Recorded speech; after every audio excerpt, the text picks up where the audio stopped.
నమస్తే, welcome to our channel. నేను మీ పద్మావతి. ఈరోజు మనతో పాటు సన్ స్పిరిచువల్ సొసైటీ ఫౌండర్, సూర్య ఉపాసకులు విక్రమాదిత్య గారు ఉన్నారు. మరి గురువు గారితో మాట్లాడేద్దాం. నమస్కారం గురువు గారు. సూర్యోస్మితల్లి. గురువు గారు, దాదాపు 2.5 ఏళ్ల తర్వాత రాహుగ్రహం అనేది మార్పు చెందుతుంది. మరి ఈ మార్పుల వల్ల మేషరాశి వారికి మరియు దాని తర్వాత ఉన్న 3 రాశులు వృషభ, మిథున రాశి వారికి మరి వీరికి ఎటువంటి ప్రభావితం చూపించబోతుంది అంటారు? వీరికి అంటే గోచారంలో రాహు మీన రాశి నుంచి వృషభంలోకి ప్రవేశిస్తున్నారు. అంటే అసలు ఫస్ట్ ముందు మనకి జ్యోతిష్ శాస్త్రము అంటే జ్యోతి శాస్త్రం మనకి వేదం నుంచి ఈ వేదంలో ఉన్నటువంటి ఒక ఉపవేదంగా జ్యోతిష్ శాస్త్రాన్ని తీసుకుంటారు. వేదాల్లో ఏదైతే ఉంటుందో అది ప్రమాణం. అంటే చాలామంది జ్యోతిష్ శాస్త్రం మూఢనమ్మకం అంటారు. వేదంలో దేని గురించి అన్నా ప్రస్తావించబడి ఉంది అంటే దానికి మూఢనమ్మకం కాదు, అది స్టాండర్డ్స్.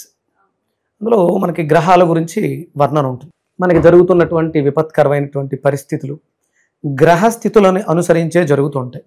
ఇప్పుడు మొన్న పెహల్గాం కాశ్మీర్లో ఉన్నటువంటి స్థితి, అలాగే అంటే ఇప్పుడు దాని ప్రభావం సామాన్యుల మీద పడింది. అక్కడ సామాన్యులు ప్రజానికం అసలు అభం శుభం తెలియని వాళ్ళు అక్కడ ఉన్నటువంటి పరిస్థితులు, వాళ్ళు చేసినటువంటి దుశ్చర్యకి జీవితాలను కోల్పోయారు. దాని ప్రభావం అక్కడితో వాళ్ళకి అయిపోయింది. ఆ కుటుంబం బాధపడుతూ ఉంటుంది.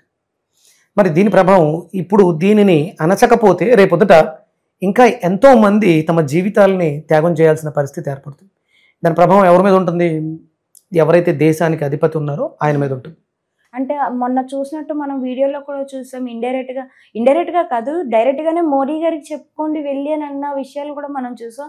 అంటే దీని ఎఫెక్ట్ ఆయన మీద కూడా పడిందని చెప్పుకోవచ్చు. 100% అంటే గ్రహాల యొక్క ప్రభావం మనుషుల మీద ఉంటుంది. ఇప్పుడు ఈ సంవత్సరం విశ్వావసునామ సంవత్సరంలో రవి రాజు అయ్యాడు గ్రహస్థితి ప్రకారం. రాజు అంటే రాజకీయ పరంగా దేశాన్ని అంటే ఇప్పటి వరకు ఉన్న పరిస్థితులు ఒక ఎత్తు, ఇక నుంచి ఉండబోతున్నటువంటి పరిస్థితులు ఒక ఎత్తు. అభ్యున్నతి రావాలి అంటే మనకు ఉన్నటువంటి లోటుపాట్లు తెలియాలి. ఒక 3 దుండగులు కాశ్మీర్లో ప్రవేశించేసి చాలా నిర్భయంగా, అంటే ఇప్పుడు సైనికుల మీద కాల్పు కాల్చి సైనికుల్ని తప్పించి చంపి లేకపోతే మన దేశంలో ప్రవేశించాలి. కానీ వాళ్ళు చాలా నిర్భయంగా లోపలికి వచ్చారు అంటే ఎక్కడో మన వైఫల్యం ఉంది అని తెలియజేసింది మనకి విశ్వావసునామ సంవత్సరం ప్రారంభంలోనే. దాని ప్రభావం వల్ల ఇప్పుడు రాజకీయ నాయకులు ఎవరైతే దేశాన్ని రక్షిస్తున్నారో పునరాలోచన చేసి మన బలగాలని పటిష్టం చేయడం, మన స్ట్రెంగ్త్ని చూపించాలి. అవతలవాడు మనల్ని బలహీనులు అనుకోవడం వల్ల ఈ దుశ్చర్య అసలు సామాన్య జనం మీదకి రాకూడదు. యుద్ధం చేయాలంటే సైనికులతో చేయాలి, రాజకీయ నాయకులతో ఎవరైతే అధిపతి ఉన్నారో వాళ్ళతో చేయాలి. సామాన్య మానవులు ఏం చేశారు? ఇది కాదు. అంటే ఇక్కడ మన వైఫల్యం ఉంది అని మనకు తెలియజెప్పడంతో పాటు ఇక్కడ తీసుకునే శ్రద్ధలు, మోడీ గారు తీసుకునేటువంటి నిర్ణయాలు మన దేశానికి యావత్ ప్రపంచం మీద కూడా దీని ప్రభావం, గ్రహస్థితి యొక్క ప్రభావం ఉంటుంది. దాంట్లో ప్రధానంగా మీరు అడిగినట్టు అంటే గోచారంలో ఇప్పుడున్నటువంటి స్థితిలో మీనంలో శని ఉన్నారు. 29వ తారీఖు ఏప్రిల్ 29వ తారీఖు రాహు కుంభరాశిలోకి ప్రవేశం చేస్తున్నారు. ఇప్పుడు జరుగుతున్నది కుంభయుగం. యుగమే కుంభయుగం. అంటే ఇదంతా కూడా ఆర్టిఫిషియల్ ఇంటెలిజెన్స్, టెక్నాలజీ, మాయ, ఇది కొంచెం డిఫరెంట్గా ఉంటుందన్నమాట ఈ యుగం అంతా కూడా. దీనికి అధిపతి రాహు. అంటే మనకు ఉన్నటువంటి కంప్యూటర్ టెక్నాలజీ కావచ్చు, మాయలు మోసాలు ఇవన్నింటికి కూడా రాహు అధిపతి. ఈ రాహువు అంటే మీనంలో ఉన్నంత వరకు అదంతా ఆధ్యాత్మికత. మీనయుగం నడిచింది, అభివృద్ధి అంతా కూడా మనకి ఆధ్యాత్మికంగా ఉంటుంది. ఇప్పుడు ఇక్కడంతా కూడా కొంచెం డిఫరెంట్గా ఉంటుంది. రాహు ఇక్కడికి ఎప్పుడైతే ప్రవేశిస్తారో ఇదంతా సైంటిఫికల్ రీసెర్చ్లు, ఇంటెలిజెన్స్ డిపార్ట్మెంట్ ఇవన్నీ కూడా బాగా డెవలప్ అవుతూ ఉంటాయి అన్నమాట. అక్కడికి ప్రవేశిస్తున్నారు, సొంత రాశిలోకి ప్రవేశిస్తున్నారు. కాబట్టి అక్కడ సహజ కారకత్వం, ఇది ఆఖరి కోరికలు. మనిషి జీవితంలో లగ్నం దగ్గర మొదలుపెట్టి మీనంతో 12వ ఇంటితోటి ఎండ చేస్తారు, మోక్ష స్థానంతో. లగ్నం ప్రథమ స్థానం, ద్వితీయ స్థానం కుటుంబము, వాక్కు, ధనము, తృతీయ స్థానం విక్రమ స్థానం, సోదర స్థానం, చతుర్థం తల్లి, వాహనాలు, కంఫర్ట్స్, పంచమం ప్రేమ, విద్య, పిల్లలు. ఇలా ఒక్కొక్క స్థానానికి ఉన్న ఆధిపత్యంతో 11వది చివరి కోరిక కాము. ఇక అక్కడితో కోరికలు ఎండ్ అయిపోతాయి. 12వ ఇంట్లోకి ఉంటే మోక్షం వస్తుంది. ఓకే. సహజంగా మనకు ఉన్నటువంటి రాశి తత్వంలో కాలపురుష చక్రంలో రాశి ఇలా ఉంటుంది. ఇప్పుడు అక్కడికి 11వ స్థానం మీదకి రాహు వస్తున్నాడు. అంటే రాహు కొన్ని స్థానాల్లో విపరీతమైనటువంటి యోగాన్ని ఇస్తాడు. అంటే మీ వ్యక్తిగత జాతకంలో రాహు ఉన్న స్థానం కూడా ప్రధానమే, అదే ప్రధానం. ఇప్పుడు గోచారం కూడా దానికి సహకరిస్తూ ఉంటుంది. ఇప్పుడు మనం తీసుకుందాం, మేషం తీసుకుందాం. మేషం మనకి ప్రథమంగా తీసుకుంటే, అంటే మేషరాశి మేష లగ్నం తీసుకుంటే కుంభరాశి 11వ స్థానం అవుతుంది, లాభస్థానం. అంటే ఇక 10 కర్మ చేస్తే వచ్చేటువంటి ఫలితం ఏంటి? లాభమే కదా. అక్కడ ఉన్నవన్నిటిని కూడా తను ఎక్స్పాన్షన్ చేసేస్తాడు, పెద్దగా చేసేస్తాడు. విపరీతమైనటువంటి లాభాలు, విపరీతమైనటువంటి వ్యామోహాలు, విపరీతమైనటువంటి కోరికలు ఇవన్నీ కూడా అక్కడ విపరీతంగా పెరుగుతాయి. అంటే ఆర్టిఫిషియల్ ఇంటెలిజెన్స్ మరింత ఉధృతంగా, టెక్నాలజీ బాగా డెవలప్మెంట్ అయ్యి, సైన్స్ బాగా విపరీతంగా పెరిగిపోవడానికి అవకాశాలు ఎక్కువ ఏర్పడతాయి రాహు 11వ ఇంట్లోకి రావడానికి. ఇలా అంటే ఒక్కొక్క రాశి వాళ్ళకి తన తత్వాన్ని ఆ రకంగా. ఇప్పుడు ఇది మేషం గురించి మనం మాట్లాడుకున్నప్పుడు లాభం అంటే మేష రాశి వాళ్ళకి విపరీతమైనటువంటి లాభాలు, చేస్తున్న పనులలో అభివృద్ధి విపరీతంగా ఉండడం, వాళ్ళ ఫుల్ఫిల్మెంట్, కోరికలు ఎంతో ముందు చేసిన ప్రయత్నాలన్నింటికి సఫలీకృతం అవటం, అలాగే విదేశాలకు సంబంధించినటువంటి ప్రయాణాలు చేయటం, ఇది మేషరాశి వాళ్ళకి రాహు ఇచ్చేటువంటి యోగం లాభస్థానంలోకి. మనం అక్కడే అంటే దాంతోపాటు ఇక్కడ రాహు మారుతున్నప్పుడు రాహుతో పాటు కేతువు కూడా మారుతాడు. వీళ్ళిద్దరూ రిట్రోగ్రేడ్ ప్లానెట్స్. ఇప్పుడు ఇది 11లోకి రాహు వచ్చాడు. అంటే మేనంలో ఉన్నప్పుడు కన్యలో ఉన్నటువంటి కేతువు మీకు సింహంలోకి వెళ్ళడం జరుగుతుంది. అది సింహం మేషరాశి వాళ్ళకి ఏమవుతుంది? మేష, వృషభ, మిథునం, కర్కాటకం, సింహం పంచమ స్థానం మీదకి వస్తుంది. అంటే పంచమంలో ఇబ్బందులు పెడుతూ ఉంటాడు.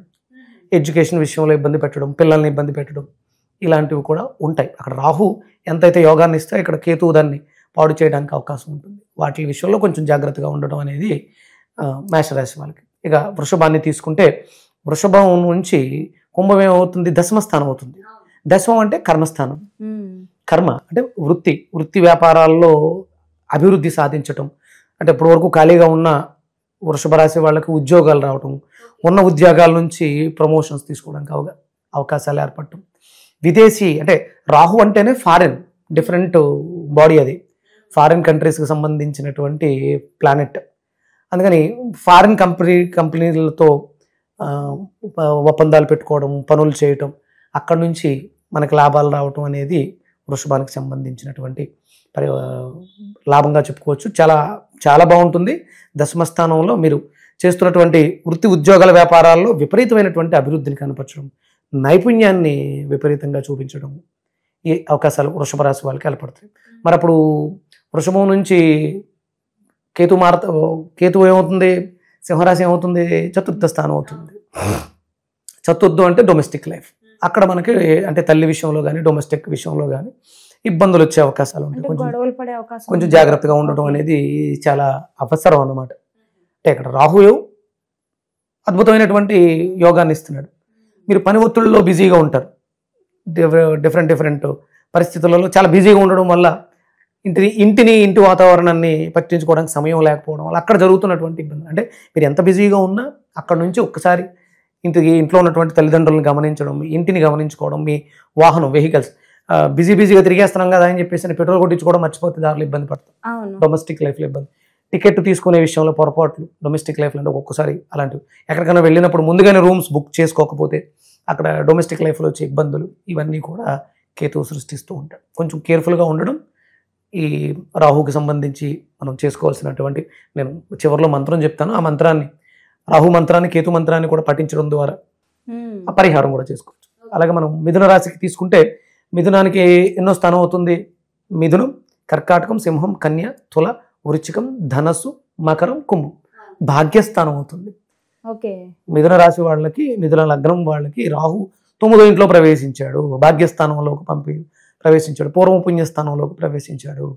ఇది సహజంగా తండ్రి స్థానం కూడా మనం చెప్పుకోవచ్చు.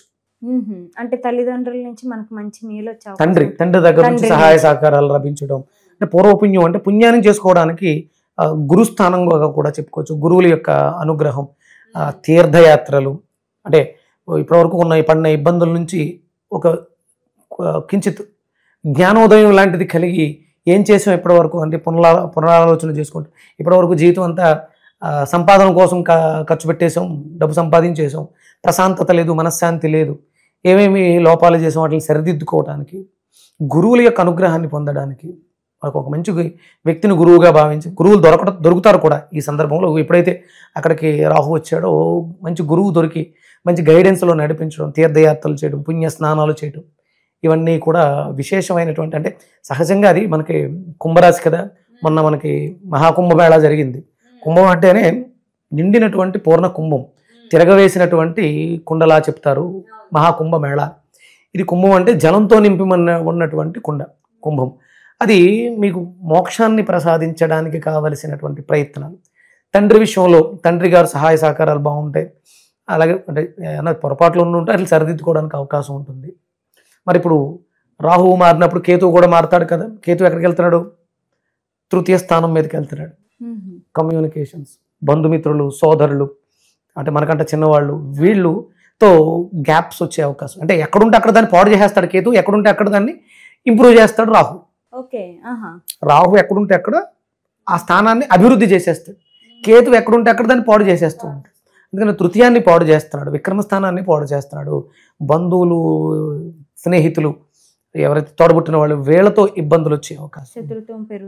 ఇప్పుడు మీరు యాంకరింగ్ ఫీల్డ్లో ఉన్నారు, కేతు వల్ల ఏంటంటే దానికి మీకు ఇబ్బంది వస్తుంది. మిథున రాశికి సంబంధించి అంటే సరిగ్గా ప్రజెంట్ చేయలేకపోవడం, ఆ ప్రజెంటేషన్ సరిగ్గా కమ్యూనికేట్ చేయలేకపోవడం, మిస్ అవడం, ఇలాంటి ఇబ్బందులన్నీ మిథున రాశి వాళ్ళకి వచ్చే అవకాశం ఉంటుంది. మరి ఇప్పుడు మనం మేష, వృషభ, మిథునం వాళ్ళకి రాహు యొక్క ప్రభావాన్ని, కేతు యొక్క చెడు ప్రభావాన్ని కూడా చెప్పాం.